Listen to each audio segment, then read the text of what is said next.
গার্জেনরা সবাই হাজির হয়েছিল, মাস্টারমশাইরা সব ছিলেনই তো, এবং মাস্টারমশাইরা ব্যক্তিগতভাবে সবাই বক্তৃতা করেছিলেন।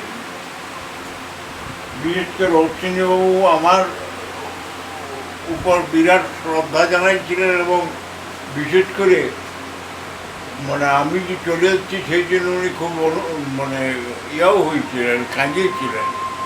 এইভাবে অধিকাংশ গার্জেনই এসেছিল এবং তারা যথেষ্ট ইয়া জানাইছিল, আমাকে সম্বর্ধনা জানাইছিল।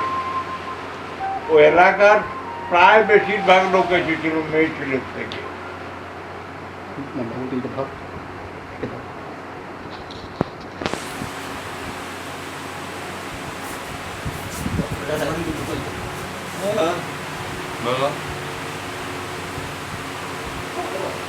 আমার রিটায়ারমেন্টের সঙ্গে বিরাট আয়োজন করেছিল স্কুল থেকে, এবং পাবলিককে গার্জেনদেরকে নিমন্ত্রণ করেছিল, সবাই হাজির হয়েছিল, এবং তারা আমরা সকলে আমাকে গভীরভাবে শ্রদ্ধা জানাইছিল এবং কাঁদাকাটিও করেছিল তারাও, আমিও কাজে ফেলেছিলাম।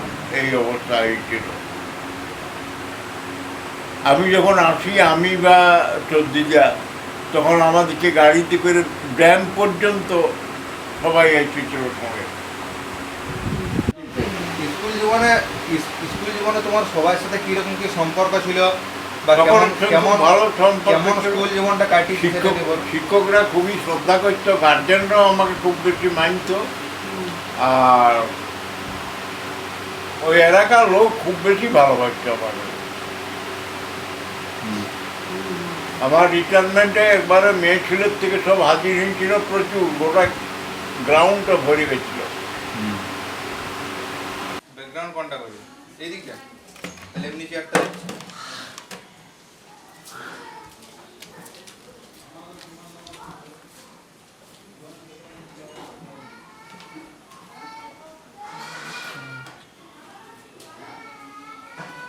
ভালো করে। ওই সেই যে বেট হয়ে বাজি হয়েছিল, সেই সাহসের দিয়ে শ্মশানকে গেলে। ও ওই গল্পটাই বলো, ওইটাই ভালো, ওটা প্রথম থেকে বলো। ও তখন কলেজে পড়তে পড়তে একদিন সমস্ত ছেলেদের সঙ্গে, মানে হোস্টেলের ছেলেদের সঙ্গে একটা কথা হলো, মানে শ্মশানটা খুব নিকটেই, শ্মশানে কেউ ওই সময় যেতে রাত্রিতে কেউ সাহস করলো না। আমি বললাম আমি যাব। তখন যাদব মাহান্তি যে উকিল ছিলেন, উনি মারা গেছিলেন, তার নিকটকে পড়াতে গেছিলাম আমিও। সেখানে যা কেউ সাহস করলো নাই। তখন একজন বলল, হরগোবিন্দ মাহান্তি বলে একজন, যদি তুমি যেতে পারো একা তাহলে 100 টাকা দেব।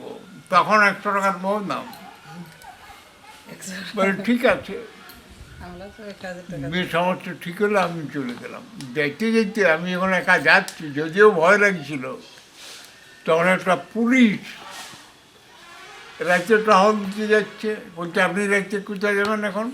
আমি বলি এরকম শ্মশানে যাওয়ার কথা। শ্মশানে একা যাওয়া উচিত, মানে চলুন আপনি চলুন, একটা বেট হয়েছে। দিয়ে শেষ হতে গেল, ফিরে আসছে তো সবাই তো 100 টাকাও দিতে বাধ্য হলো। তো এইভাবে হয়েছিল। তার শ্মশানে গেছিলাম রাখিয়ে, অনেকটা রাখিয়ে। তুমি যে গেছিলে তার প্রমাণ কি? আমি যে গেছিলাম সেটা প্রমাণ বলতে, তারাও সেখানে কিছু রাখিয়ে দিয়ে এসতে বলেন? হ্যাঁ, কিছু একটা রাখিয়ে দিয়ে এসেছিলাম। একটা কাগজ লিখে দিল ওরা, সেইটা রেখে দিয়ে এলাম। পরে তারা গেল, তো দেখলো যে আছে। সিমলাপালায় পাগলানন্দ সাধুর একটা ইয়া ছিল, আশ্রম। তো পাগলানন্দ সাধু একবার গেছেন, আমার ঘোড়া ছিল, ঘোড়া নিয়ে গেছেন। তো ব্যাপার হচ্ছে, দিনকতক ঝাড়বাদার ছিলেন। তখন উনি বললেন যে আমার ঘোড়ায় পিঠ দিবার মতো লোক নাই। তো আমার দাদু তো বরাবরই ঘোড়ায় চড়ছেন, এটা যেই পর বললাম আচ্ছা ঠিক আছে। যে উনি যেই পর ঘোড়ায় যে পর সেই ডুমে ধরিয়ার ধাপায় উঠলেন, উঠে ঘোড়াটাকে এমন দৌড় দিতে আরম্ভ করলেন সেই ইয়া পর্যন্ত কলেজ মোড় তক যাওয়ার আগে দিয়ে ঘোড়াটা হাঁপাই চলবে তখন বললে দয়া করে বাদ দেন আমি আপনার কাছে হার মানিলাম। হ্যাঁ ঘোড়া যেতেন হাতিও ছিল তো আমাদের। ও কোথায় যেতেন? হ্যাঁ কোথায় যেতেন? হাতি ছিল ধারবাদে থাকতো হাতি। হাতিটা সে খেপাই গেল না? হ্যাঁ হাতিটার মাথা খারাপ হয়েছিল না? না সিমলা পালা হাতে সেটা একবার গোলমাল হয়েছে পর ওটাকে মাথা খারাপ হয়েছিল হাতি, হ্যাঁ। দিয়ে সেটাকে মারি দেওয়া হয়েছিল কাটা দিয়ে। ও হাতিটার মাথা খারাপ হয়ে গেল শেষটায়, তাহলে মানুষ ফানুষ মারি দিবে, তাহলে ওটা সেই সেই পানি ফলের মতো লোহার কাটা বিছাই ওটাকে মারি দেওয়া হয়ে গেল। ও আমজোড়ার ওইখানে থাকতে যাও, এখানে আমজোড়ার কিছু গল্প আছে নাই বলবার মতো? ওরা দাদু চিরকায় থাকতেন, যেটা ধাতকিটি চিরকায় থাকতেন। আর রামজোড়ের দাদা বলতাম আমরা চকুকার বাবাকে, আমাকে আমজোড়ার দাদাই বলতাম, উনি আমজোড়ায় থাকতেন। আমজোড়া বিরাট চাষ্ট ছিল।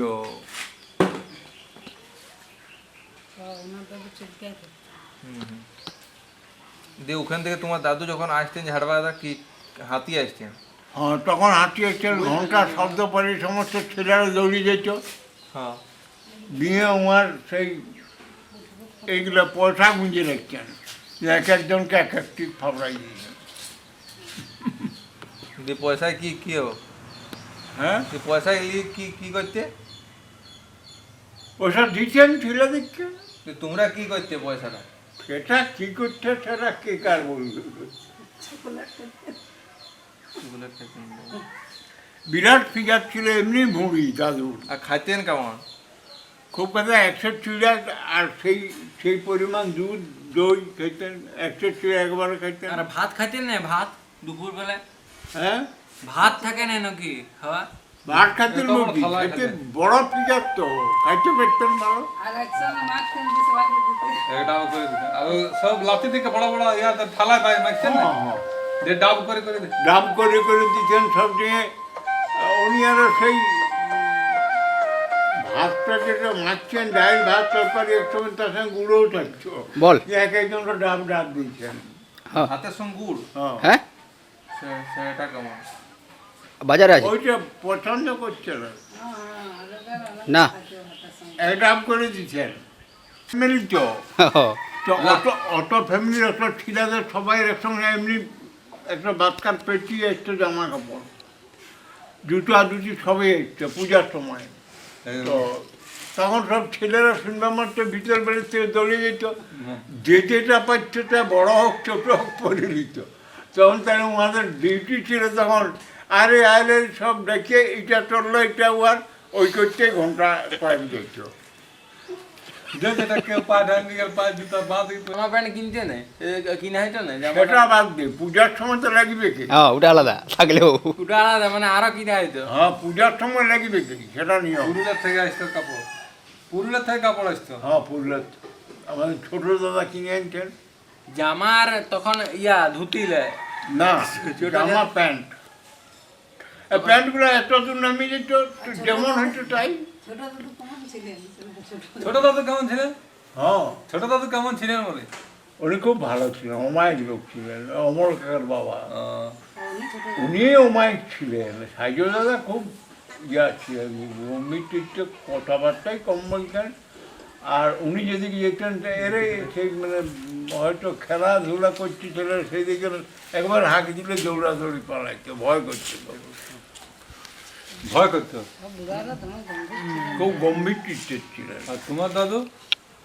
আমার দাদু মেলামেশা করতেন, তবে বড় ফিগার, মস্ত বড় ইয়া ছিল। তোমার ছোট লাতের মতন নাকি? দাদু বড় দাদু? না না ছোট দাদু অনেক বড় ফিগার, এমনি ভুঁড়ি। ভুড়িটা চেয়ে ফিগারটা বেশি। হ্যাঁ ভুড়ি হলে বেশি বড় দেখে। হ্যাঁ বিরাট ভুঁড়ি। ভুড়ি বংশই আনতো সবাই তো ভুড়ি বেশি ছোটকার ভুড়ি হবে হ্যাঁ হবে আমার ভুড়ির বংশ তাও বাবার হয় নাই বা একটু ভুঁড়ির বংশ বলে কিছু লয় খাওয়াটার উপর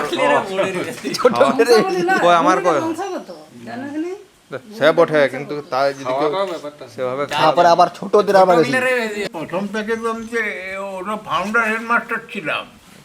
তারপর যখন হাই স্কুল হলো, যখন জুনিয়র ছিল আগে, হাই স্কুল হলো তখন চিঠি এলো যে headmaster should raise his qualification, otherwise another headmaster should be appointed.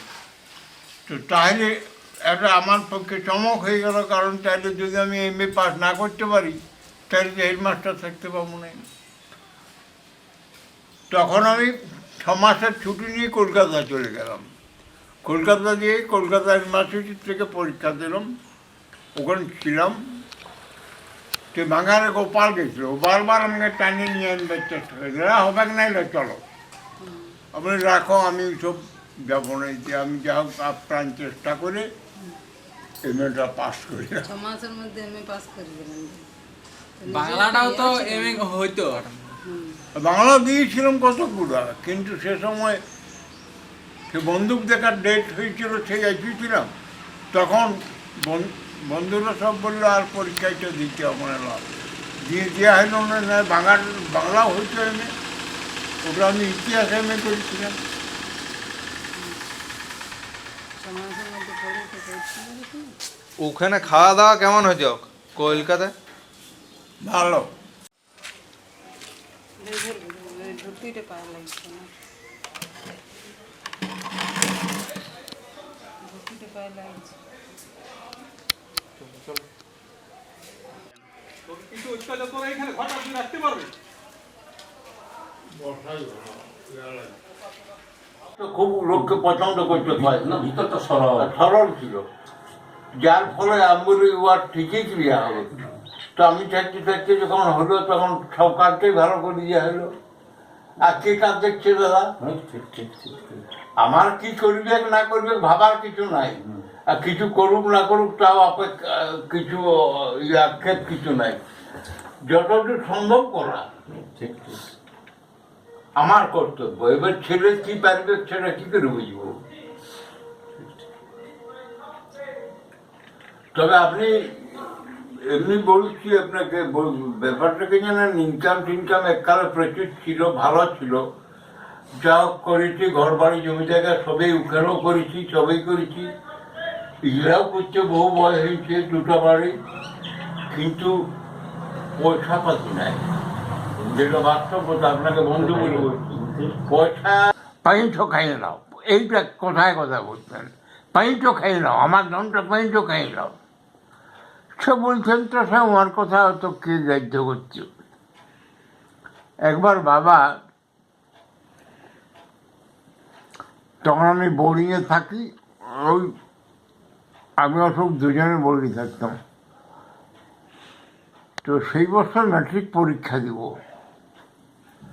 বাবা আমার জন্য আর অশোকের জন্য দুজনের জন্য 2টা চাদর, গরম চাদর, শাল নয়, ওই মরিজা, খুব ভালো চাদরই বটে, শাল নয়, সব মরিজা গরম, দুজনে 2টো আনিয়ে দিলেন। পরিণাম হলো কি, ছোট কর্তা সেই দেখে এমন হয়ে গেলেন যে ইয়ারাই সব খাইয়ে আমার ধনটা খাইয়ে ফোনাই দিচ্ছে, ফরেন দিল। বিয়ে তখন বাবা নাই, চলে গেছে। বিয়ে একটা তরোয়াল ছিল, তরোয়ালটা বার করবো, এই মাইকের বংশ শেষ করে দেবো। বিয়ে একটু ঘুরেতে ঘুরেতে হচ্ছে মায়ের এইখানে, মায়ের উপরে রোগটা এইখানে, মায়ের এইখানটা লাগবে, রক্তপাত। তো তখন ফণি কাকা, ওই যে তুষার পদ্ধতি আছে নাই, ওর বাবা ফণি কাকা ছিলেন দাঁড়ায়। উনি দেখি একবার, উনি খুব বড় মানুষ ছিলেন, যাইয়ে চুল্লোটা ধরি, আর সে একটা ঠেঙ্গা ছিল বাঁশের, সরু সেনা, এমন মার আমাকে দিয়ে আমার তার কথা নেই। তুই তরল নিয়ে তুই মারিয়ে দিবি, তুই খুব মার। এখন উনি কাঁদতে কাঁদতে চিৎকার চলে গেলেন, ওসব শুনে বাবা বললেন আর রয় পৃথক হয়ে যেতে হোক, অথচ ওই সম্পত্তিটার ভাগ পাইছেন না উনি। আমার বাপ না থাকবে পার্টিশন মোকদ্দমা করে সাইজদাদার সঙ্গে আদায় করবার কারোর ক্ষমতা থাকে না। পার্টিশন মোকদ্দমা করে বাবার সমস্ত সম্পত্তির অংশ বার করে নিয়েছেন। ওর মায়ের হাত ভাঙেছে, সেই অবস্থায় এমনি করে জলানি করতে বান্ধে খাইতো স্বামী স্ত্রী। অনিল উহার স্ত্রী আলাদা খাইতো, বেটা একমাত্র, কিন্তু সে কিচ্ছু করে বা বউ তো করেইনি। এত দুঃখ পাইছে বাপ মায়ের। তা আজ অনিলের বেটা শোন, একটা ডাক্তার, একটা ইঞ্জিনিয়ার, পাস করার পর আর ঘরের সঙ্গে কোনো সম্পর্ক রাখে না। আজকাল অনিল কাঁদে শুনি, একবার কাঁদে কাঁদে ওর ছেলের লাল রাখেন কিচ্ছু করেনি। ওগুলা নিয়ম করতে হয়।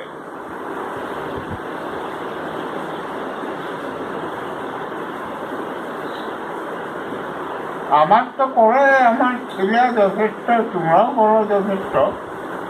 তো